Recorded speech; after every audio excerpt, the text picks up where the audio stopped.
Something shifted. You can feel it when you look in the mirror, but you can't quite put your finger on what. Your bone structure is still stunning. Your eyes still hold that spark. But your hair, something about your hair is doing the wrong thing to your face. And it's not your face that's the problem. It's the cut. The wrong haircut adds years you haven't lived. Not subtly, dramatically. It flattens your cheekbones, drops your jawline, pulls the eye downward instead of lifting it.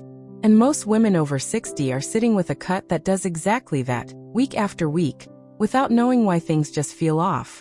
7 specific haircuts change all of that. Cuts that work with your bone structure, your texture, your life. Cuts that make people ask what you've been doing differently, not guess your age. I researched the worst style and beauty mistakes and the best fixes for women over 50, so you get real results, fast.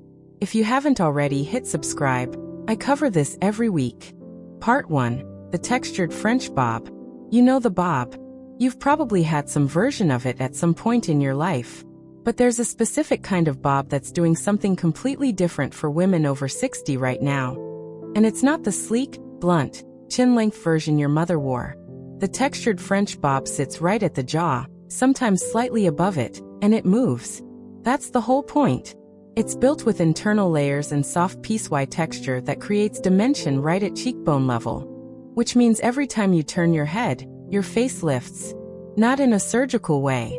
In the way good light does. You've seen women with this cut, and thought they just looked rested. Or maybe like they'd lost a little weight. That's the cut doing its job. Here's what nobody tells you about the blunt bob specifically. The weight of it drags your features downward. A heavy, no-layer bob at the jaw creates a horizontal line that visually widens the lower face and flattens the cheekbones. The very thing that feels clean and put together is quietly doing the opposite of what you want. That single heavy line reads as age in a way that a textured, layered version simply doesn't. The fix is specific. You want your stylist to add point-cut texture throughout the mid-lengths. Not chunky layers, not a shag, but soft internal movement that lets the ends feather slightly instead of hanging in one clean line. Ask for a slight graduation at the back, so the nape sits close and the sides open up around your cheekbones. The length should graze the jaw or sit just above it, never pulling below. The difference in styling at home is minimal. That's what makes this cut so livable. A small amount of texturizing cream worked through damp ends, then air-dried or diffused on low heat, gives you that effortless movement without fighting your hair every morning. No hot rollers. No teasing. It just falls. When you're in the salon chair, the phrase to use is textured bob with point cut ends and internal graduation. Those 3 specific things, point cut, internal graduation, tell your stylist exactly what shape you're after. Don't say, I want it layered, without those words, because layered means 50 different things depending on who's holding the scissors. Here's the thing about this cut that surprises most women. It works on fine hair, thick hair, straight and wavy both. The texture is cut in, not dependent on your natural volume. Which means it's almost universally flattering for women in their 60s, regardless of what their hair does naturally. Coming up next, a cut that most women assume is only for short hair lovers. But the version that actually takes years off is nothing like what you're picturing. Part 2. The long pixie with weight on top. Okay, before you scroll past because you think a pixie means chopping everything off, stay with me for 30 seconds. Because the pixie that rejuvenates women over 60 is not the pixie you're afraid of. It's longer. It has weight on top. It's the version that actresses and fashion editors wear, and you've probably said to yourself, I could never pull that off. You're wrong about that. The long pixie keeps length through the crown and top, enough to part, to push back, to style in at least 3 different ways, while sitting close at the nape and temples. That specific distribution of weight is what does the work. Volume on top adds vertical height, which elongates the face and draws the eye upward. The closeness at the sides slims the lower face. Together they create a silhouette that's clean without being severe, and youthful without trying too hard. The mistake most women make when they think about shortcuts is fear of the face being too exposed. And honestly, I understand that. But here's the thing nobody says plainly. At 60 and beyond, your face is your best asset. Your bone structure. The way your eyes sit. The definition of your jaw. A cut that hides those things behind hair that has nowhere to go isn't protecting you. It's covering up the best parts. A long pixie with crown weight does the opposite. It frames.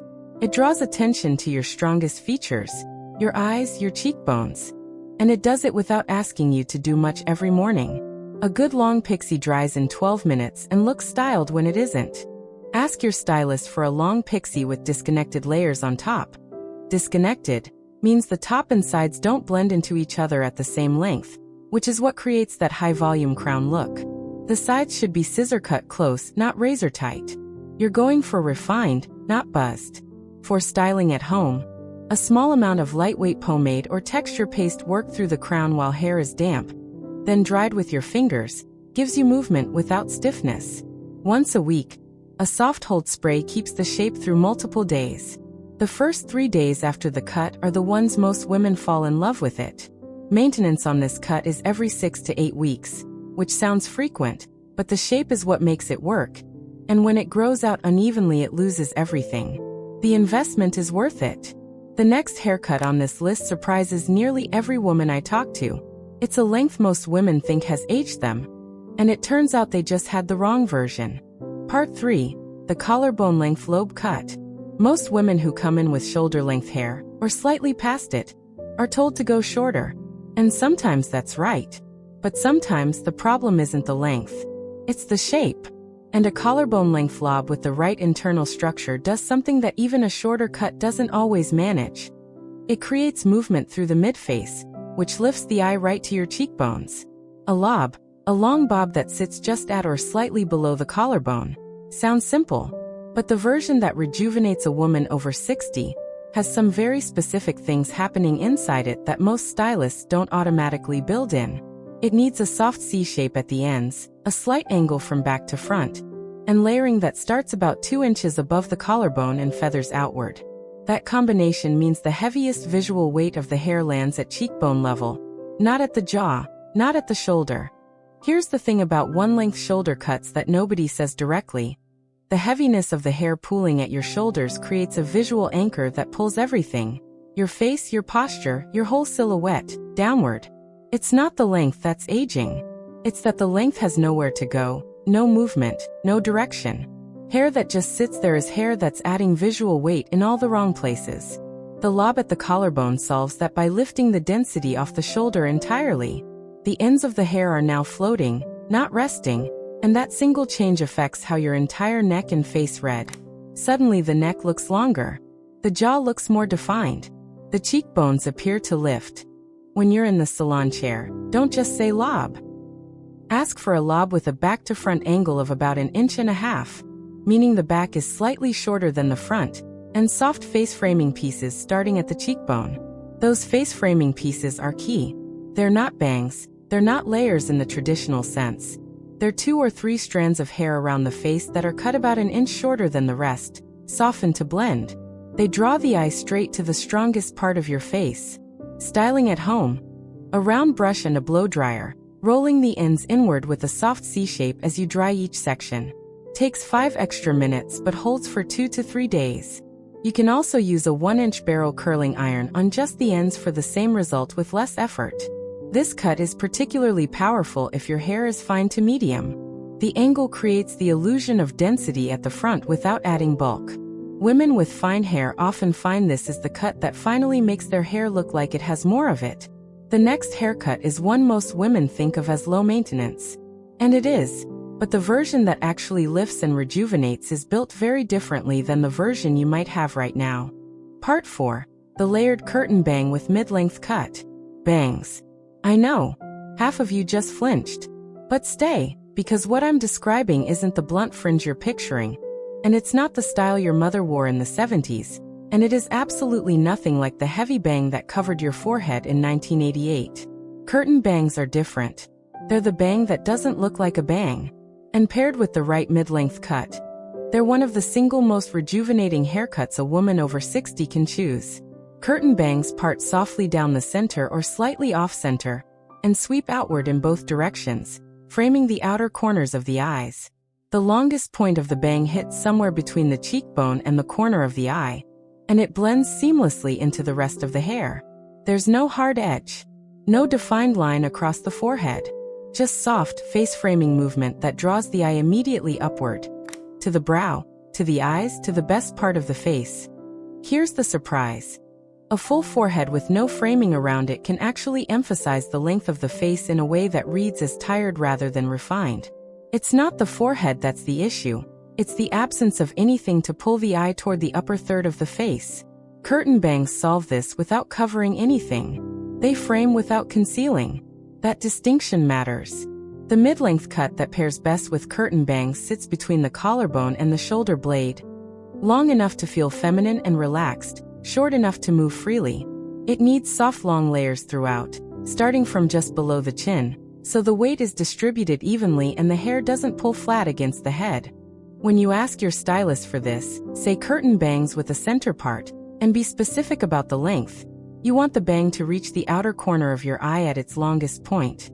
If your stylist suggests shorter, push back. The length is what separates a curtain bang from a traditional fringe, and shorter loses the whole effect. Styling these bangs takes under 2 minutes once you know the trick. Use a round brush to roll the bang ends outward and away from the face while blow drying. That slight outward curl is what creates the sweep. Once they're dry, don't touch them. The movement holds on its own. A tiny amount of lightweight serum worked through the tips keeps them from frizzing in humidity. One thing about curtain bangs specifically for women over 60, they work beautifully with glasses. The frames actually enhance the bang's framing effect, because both the glasses and the bangs draw attention to the same focal point, the eyes. It's one of those happy accidents that most women don't realize until they try it. The next cut on this list is one that most women assume is too young for them. And I want to dismantle that belief in the next part, because it's costing a lot of you something genuinely beautiful. Part 5. The soft shag with grown-out layers. The shag has a reputation problem. And I get it, when most women over 60 hear shag, they picture something messy, something undone, something that belongs on a rock musician in 1973. That's not what I'm talking about.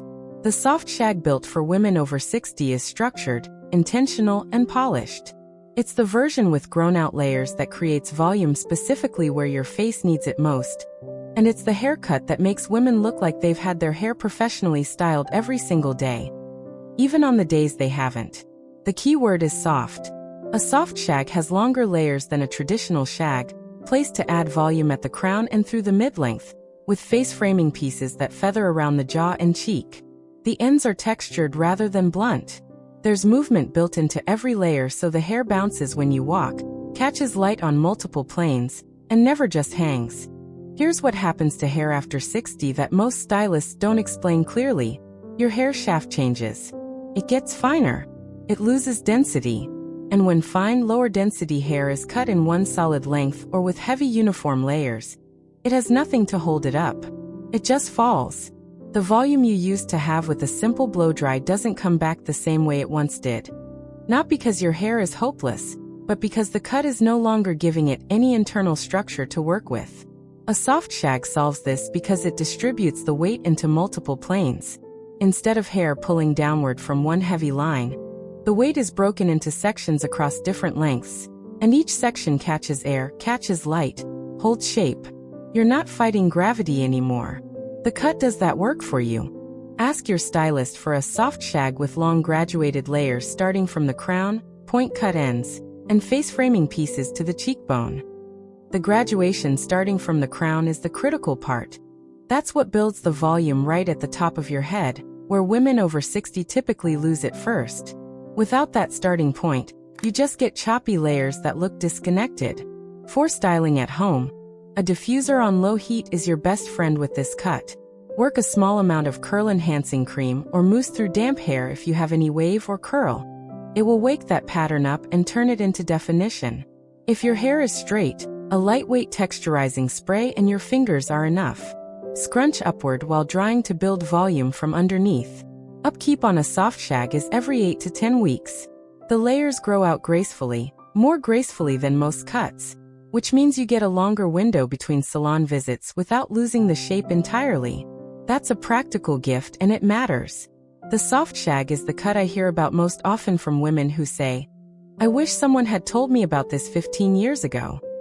And every single time, the before and after is startling in the best possible way.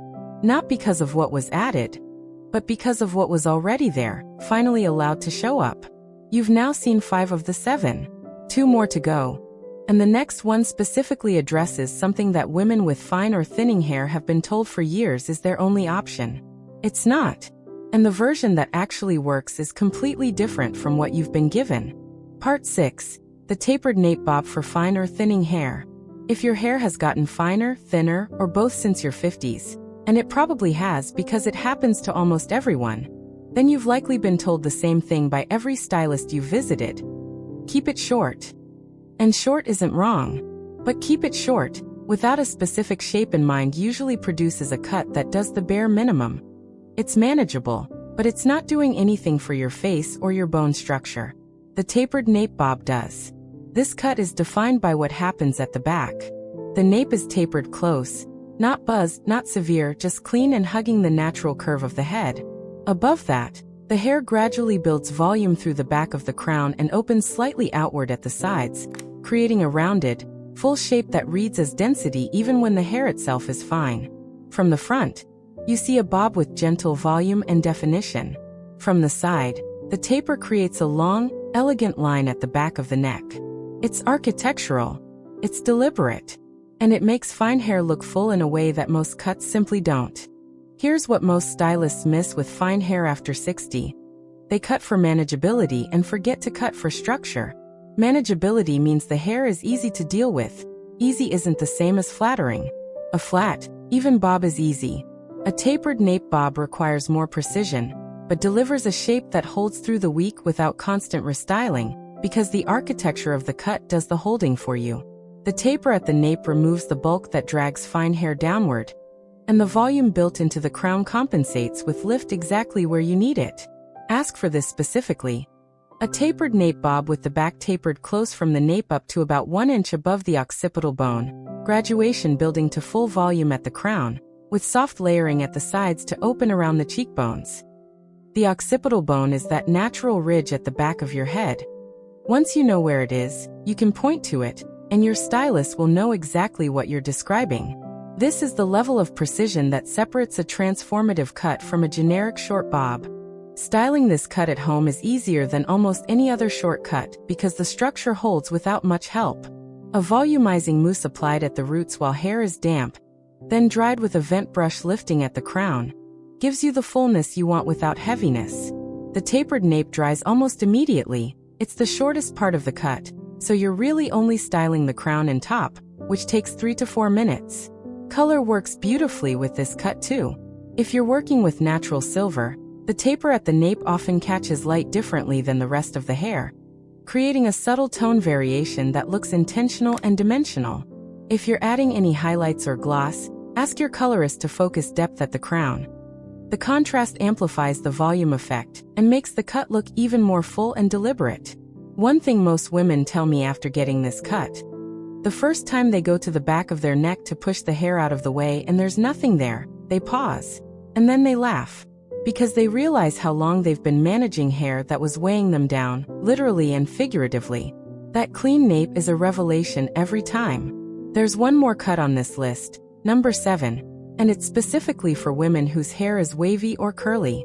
It's the cut that finally makes those waves work for you instead of against you. Don't move. Part 7. The curly crown cut. If your hair has any wave or curl to it, even a soft S pattern that only shows up in humidity, then almost every piece of advice you've ever gotten about managing it after 60 has probably been aimed at controlling it, smoothing it, taming it, keeping it from doing the thing it naturally wants to do. And I want to tell you something plainly. That's the wrong goal entirely. The right goal is a cut that lets your natural pattern do the lifting for you. And the curly crown cut is exactly that. This cut is built for waves and curls from a 2A to a 3B, loose waves through to defined spirals. It removes weight from the mid-length and ends, which is what allows the natural curl to spring upward rather than pulling itself flat. The result is a cut that creates genuine volume at the crown, definition through the mid-length, and a shape that actually gets better as it dries. This is the cut where women text their daughters a selfie because they can't believe what their own hair just did. Here's the thing about curl and wave that changes completely after 60. Your curl pattern loosens. The hormonal shifts of perimenopause and menopause alter the shape of your follicle, which means a 3A curl in your 40s might be a 2B or 2C by your mid-60s. Women interpret this as their hair getting worse. It's not worse, it's different. But a cut designed for your old curl pattern fights your new one. Which is why the waves stopped behaving the way they used to. The curly crown cut is designed for the pattern you have now, not the one you remember.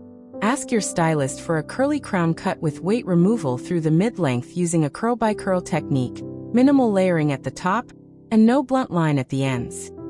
The curl-by-curl technique, also called the Deva cut or dry cutting, depending on your stylist, cuts each curl in its natural dry, coiled state rather than wet and stretched. This is critical. A curly cut done on wet, stretched hair almost always looks too short once it dries, because the curl springs up by an inch or more. Cutting dry means your stylist sees exactly where each curl is going to land. For styling at home, the curly crown cut responds beautifully to the simplest possible routine. Wet hair completely, apply a lightweight curl-defining cream from roots to ends. Not a gel, not a mousse, a cream. Scrunch upward with your hands, and diffuse on low heat or air dry. That's it. No brushing. No touching until it's fully dry. The first few times you'll want to intervene, and every time you should resist. The curl needs to set without being disturbed, and when it does, the volume and definition hold for 2 to 3 days. Between washes, a fine mist of water and a tiny amount of the same curl cream reactivated in your palms, pressed gently into the hair, revives the pattern. Most women with this cut wash twice a week at most. Fine curly hair in particular benefits from less washing. The natural oils that build up between washes actually enhance the curl pattern rather than flatten it. Maintenance on a curly crown cut is every 8 to 10 weeks, and between cuts the shape holds remarkably well because the curl itself creates structure. Women with waves and curls often go the longest without a trim and still look the most polished of anyone in the room, because the texture itself does work that smooth hair can't. This is the cut that I watch change women's relationship with their own hair. You've spent decades either fighting those waves or ignoring them. A curly crown cut is the moment you stop fighting and start working with what you have. And what you have is stunning. You just learned 7 specific haircuts. Not general advice, not vague direction, but 7 real, named, precisely described cuts that are working right now for women over 60 who want to look richer, younger, and more themselves. You did that in one sitting. That matters. Here's what I want you to walk out of this with. You have options. Real ones. And one of the cuts you just heard described is the one. The one that fits your face, your texture, your life. You felt it when I described it. Tell me in the comments, which of these 7 cuts surprised you most? And which one are you bringing to your next salon appointment? Next week I'm covering the 5 makeup mistakes that are adding years to a stunning face. And the fixes are faster than you think. Like this video, subscribe to Timeless Wisdom Path, and I'll see you in the next one.